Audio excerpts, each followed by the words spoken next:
Reforms to ensure competitiveness and promote ease of doing business will be mandatory. Processing time in issuing permits and licenses shall be reduced to the barest minimum. In my city, it is always 3 days for local governments.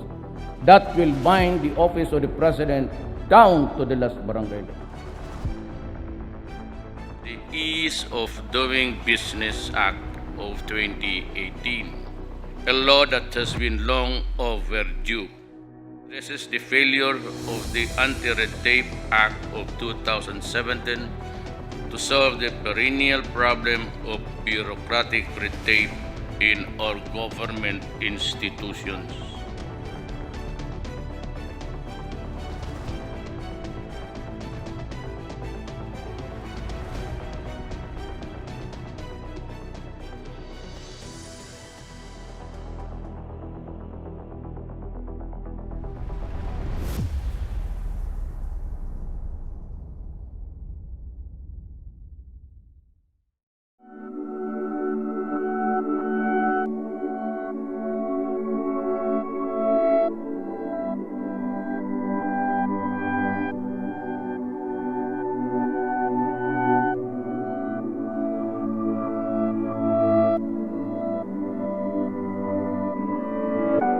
Ako po si Secretary Jeremiah Belhica ng Anti-Red Tape Authority, ang kauna-unahong pong Director General ng ahensyang ito. I'm a lawyer by profession, also a pastor by calling. I've been really advocating for change and reform for the country together with my family. When I first got the call sa pamamagitan ng aking kapatid, who was in Japan together with the President and the entire team or the cabinet, I immediately said yes because I really truly believe doon sa leadership ng ating Pangulo at sa gusto niyo niyang gawin para sa taong bayan.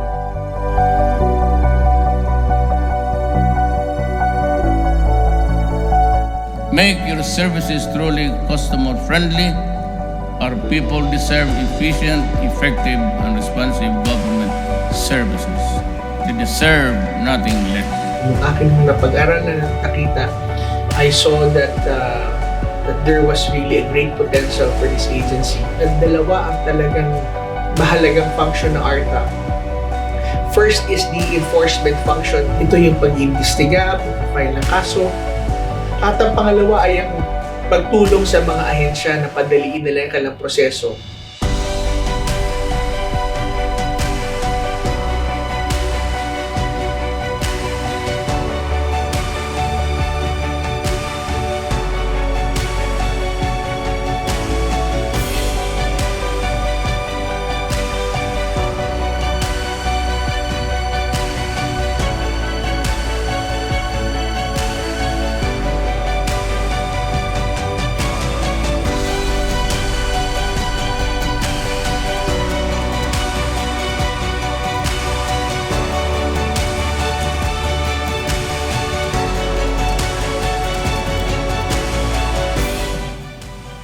However, much is to be done in ensuring our responsiveness to the people's needs based on complaints received by this contact center Bayan,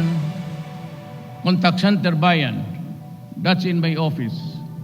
The LTO, SSS, BIR, LRA, and Pag-ibig are the top 5 agencies that need to drastically improve their service.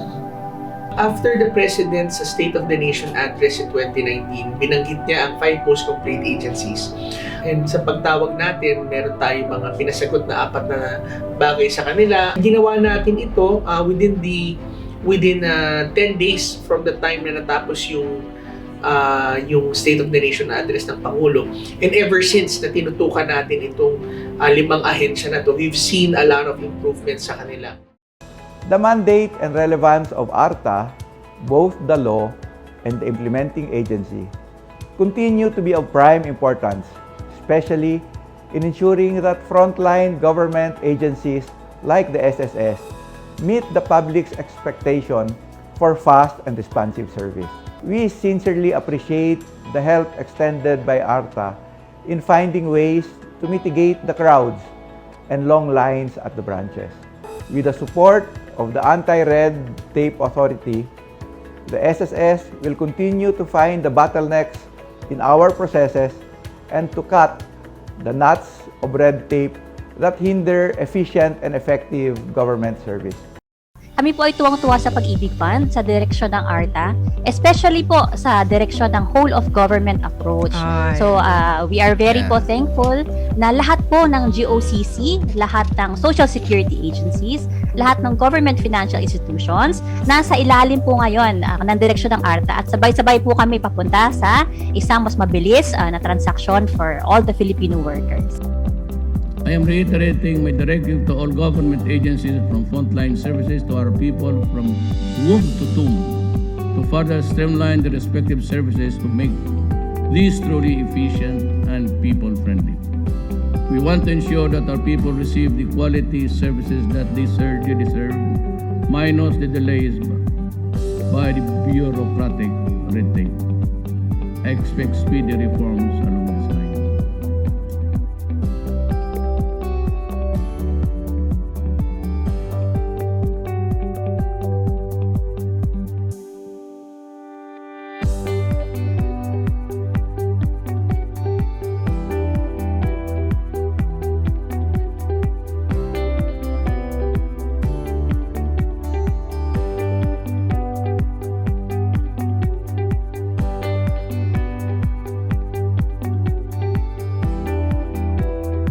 Lalo na yung usapin ng telecommunications, where ARTA became a very central figure or agency sa pagtulak talaga ng pagpapadali ng proseso, kasi tayo ang nag-lead ng grupo under the program ni Himaya. Dati umaabot ng 8 months to 1 year, ngayon ay 16 days na lamang sa pamamagitan ng pagtutulungan ng iba't ibang mga ahensya ng gobyerno. We at PLDT and SMART have secured a record number of permits in 2021, thanks in large part to the government's JMCs for the telco sector. We've secured more than 45,000 fixed and wireless permits in 2021, enabling us to ramp up our nationwide network rollout, connecting more communities, supporting digital lifestyles against the backdrop of the COVID-19 pandemic. The first JMC was issued in July 2020, and then it was revised a year later.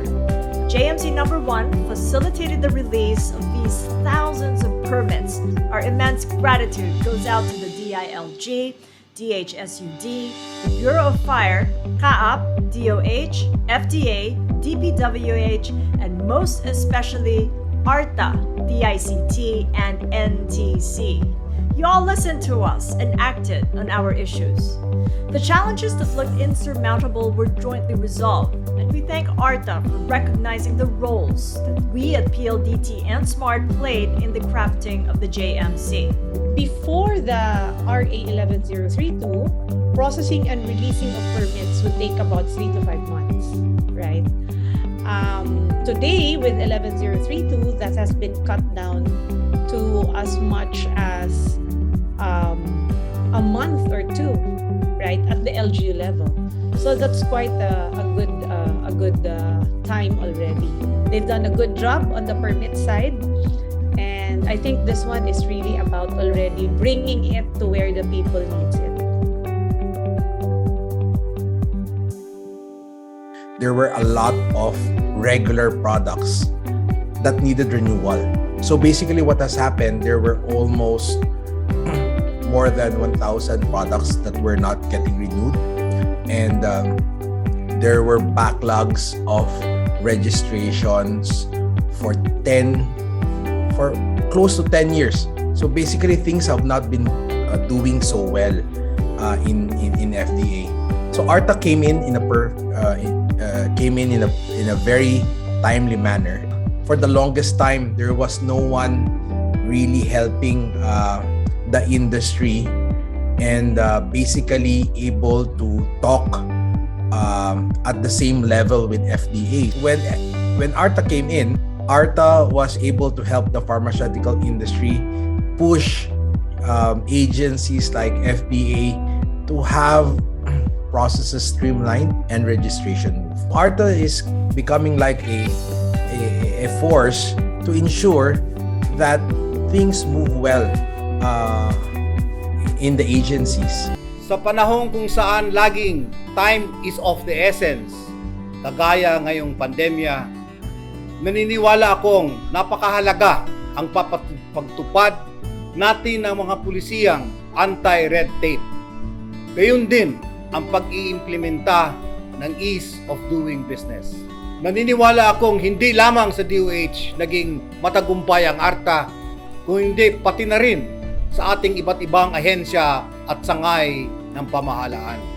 Lubhang pinapadali ninyo ang paghahatid ng serbisyo sa ating mga kababayan at ito ay lubos na sinang-ayunan ng Department of Health. We at PhilHealth Insurance Corporation, PhilHealth, appreciate well your guidance in uplifting our standards to deliver and sustain commendable public service. Behind all these achievements is our commitment in ARTA's noble goals. Thank you for ensuring a Philippine government that is highly efficient and conforms to the values by which the administration of President Rodrigo Roa Duterte has envisioned at the very start. We were able to lead a lot as a starter agency, no? With not much people, with not much funding, but we were able to introduce a lot of important reforms already and start the reforms that we all need and the President has been talking about.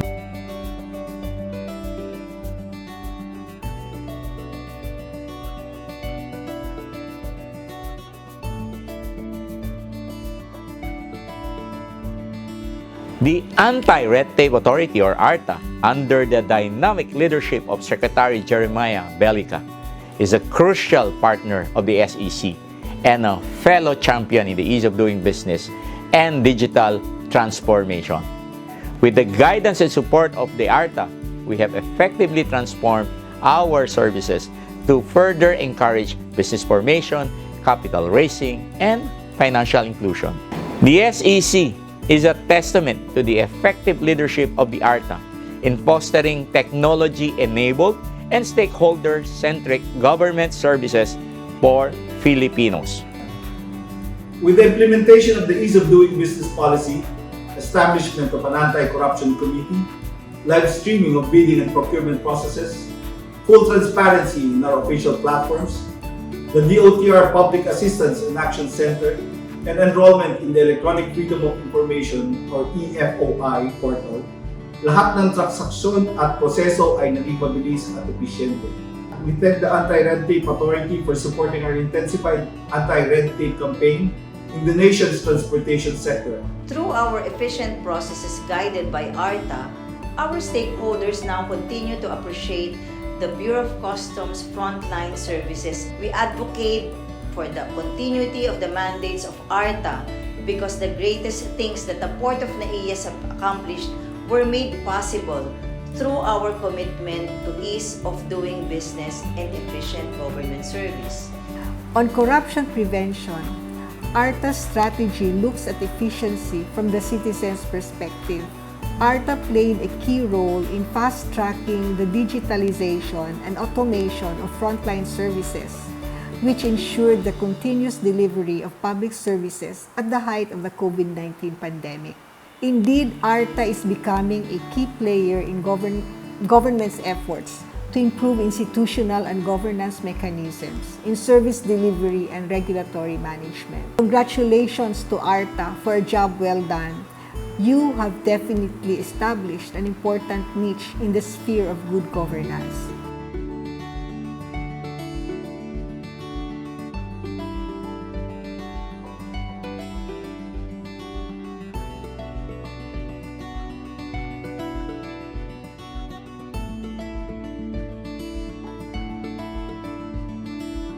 First and foremost, we adhere to the mandate of the Anti-Red Tape Authority of providing efficient delivery of government services to Filipinos.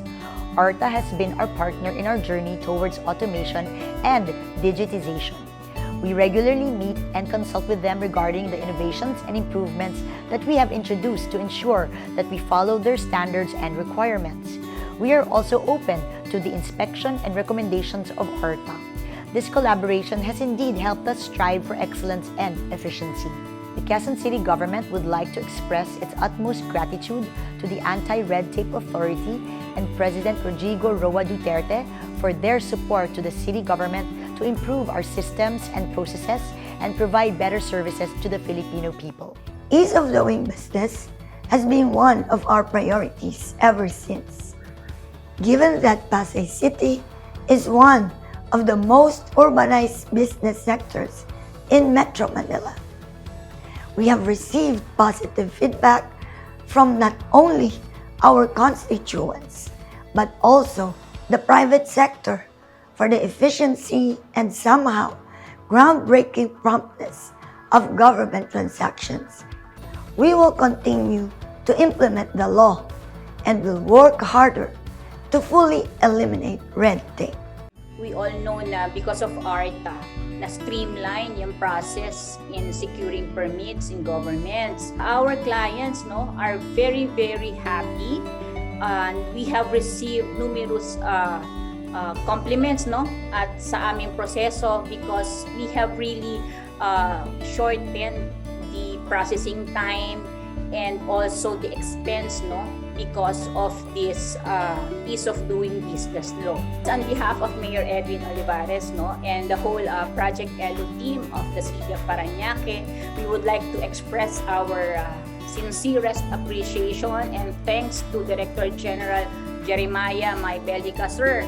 Maraming salamat for your leadership and of course also to the whole staff and management of ARTA in helping us in the LGUs as we journey towards a better government service to our people. ARTA's positive approach of providing guidelines on how an efficient government should operate, making it more preventive than punitive, has undoubtedly created a positive, encouraging environment for doing business in the country. BCCI welcome ARTA's initiatives. ARTA has exceeded my expectations. It's done so because of the very effective leadership of Secretary Lopez and DG Bellica. Their dynamism, their active role, their hard work, together with an excellent management team and staff, have exceeded anything we could have expected out of ARTA.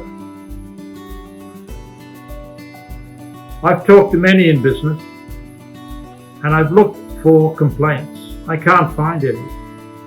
All I get from business is compliments as to how well ARTA has done. By making the change that ARTA has done, it gives foreign investors another reason to invest here, because one of the things they take into account is how difficult is it to deal with government in business. ARTA hasn't made it significantly easier.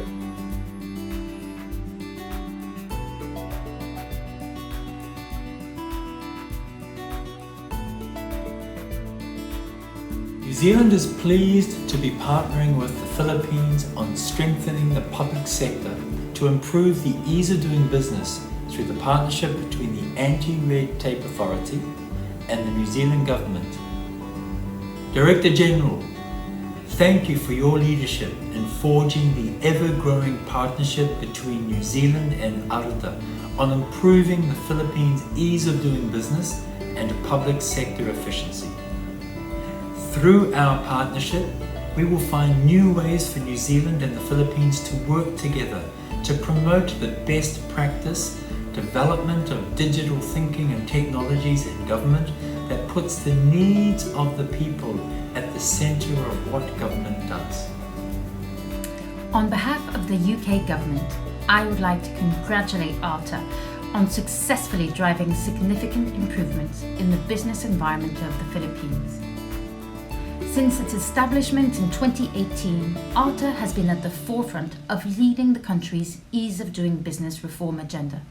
And despite the challenges of the pandemic, ARTA has continued to demonstrate its leadership, vision, and ability to combat red tape, making positive and substantive changes to government service delivery and the business environment by implementing the Ease of Doing Business law. The UK government is proud to have worked alongside ARTA on its reform initiatives since its inception.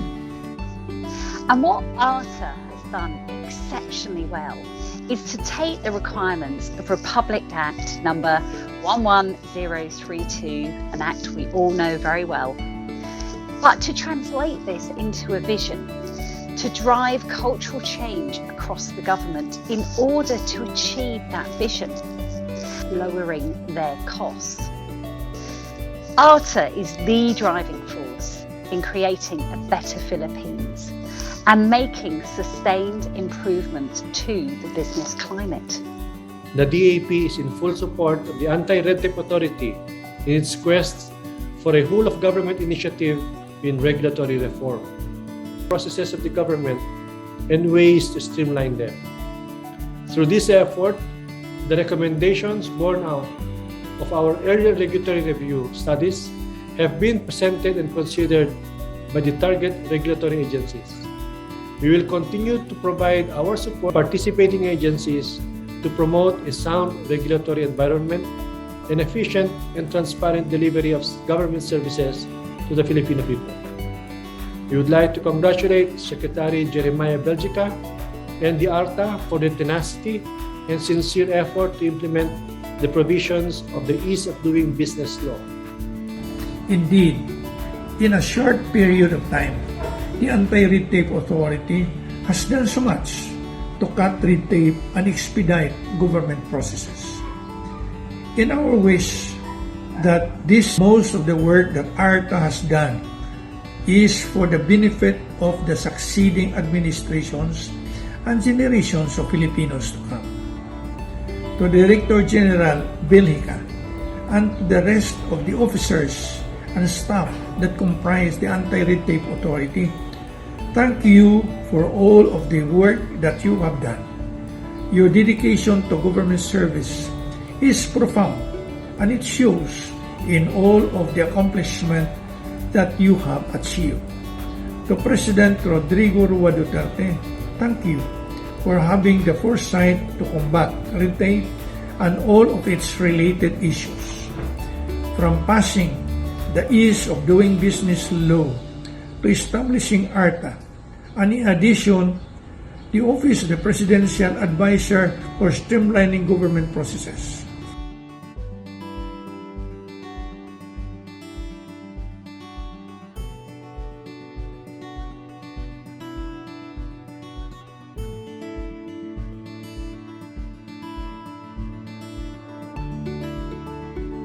Salamat kay President DUTERTE sa ng ARTA, pag-request tayo ng ARTA. Totoong-totoo ARTA, nakakatulong talaga sa mga tao.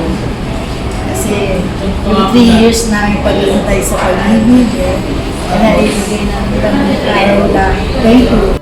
Yung initiative natin for the streamlining of the certificate of foundling is one of the more emotional projects that ARTA was able to undertake dahil ang impact na to hindi man karamihan ang mga tao na foundling, ibig sabihin yung mga taong na napupulot lamang sa lansangan at hindi alam kung sino yung mga magulang. Dati, nung wala pa po ako noon, iniisip ko na paano po kaya ako makakakuha ng ganong paper, ano po kayong gagawin ko, paano ganun po. Salamat lang po ako kasi po hindi na po kami may stress po sa kakaisip kung paano po makakuha ng ganong papers po. Thank you po. Hindi na po kami mahihirapan.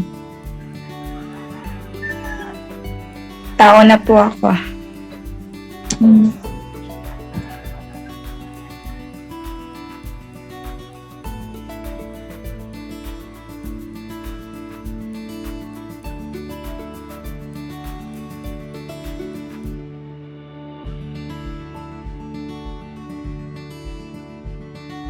Ako po ang inyong ARTA-man na si Secretary Jeremiah Bellica ng Anti-Red Tape Authority.